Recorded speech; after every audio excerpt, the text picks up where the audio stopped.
Hamas തടവിലാക്കിയ 33 Israeli ബന്ദികൾ മോചിതരാകുന്നു.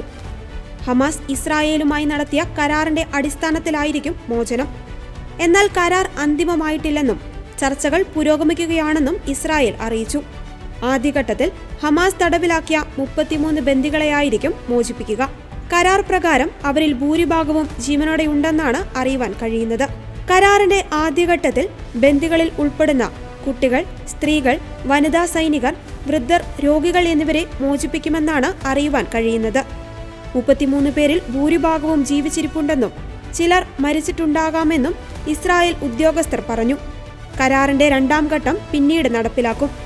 Iran നയിക്കുന്ന അച്ചുതണ്ട് ശക്തികളുടെ പതനത്തിന്റെയും സിറിയയിൽ അസദ് ഭരണകൂടത്തിന്റെ തകർച്ചയുടെയും ഹിസ്ബുള്ളയുടെ പരാജയത്തിന്റെയും ഫലമായാണ് ചർച്ചകളിൽ പുരോഗതി ഉണ്ടാകുവാൻ കാരണമായത്.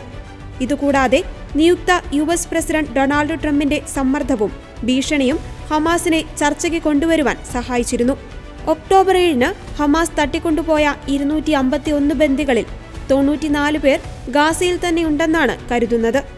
ഇതിൽ IDF മരിച്ചതായി സ്ഥിരീകരിച്ച 34 പേരുടെ മൃതദേഹങ്ങളും ഉൾപ്പെടുന്നു. ഇതേസമയം ബന്ദികളെ മോചിപ്പിക്കുന്നതിനോട് അനുബന്ധിച്ച് ഹമാസ് പണവും തീവ്രവാദികളെയും ആവശ്യപ്പെടുമെന്നും കരുതി ഇസ്രായേൽ മുൻകരുതലുകൾ സ്വീകരിച്ചിട്ടുണ്ട്. കരാർ പ്രകാരം ഇങ്ങനെ മോചിപ്പിക്കുന്ന കൊടും തീവ്രവാദികളെ വെസ്റ്റ് ബാങ്കിലോട്ട് തിരികെ പോകുവാൻ അനുവദിക്കില്ല.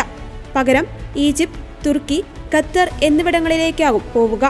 നവംബർ അവസാനത്തിൽ ഒരാഴ്ച നീണ്ടു നിൽക്കുന്ന വെടിനിർത്തലിൽ 8 ബന്ദികളെ ഇസ്രായേൽ സൈന്യം ജീവനോടെ രക്ഷപ്പെടുത്തിയിരുന്നു.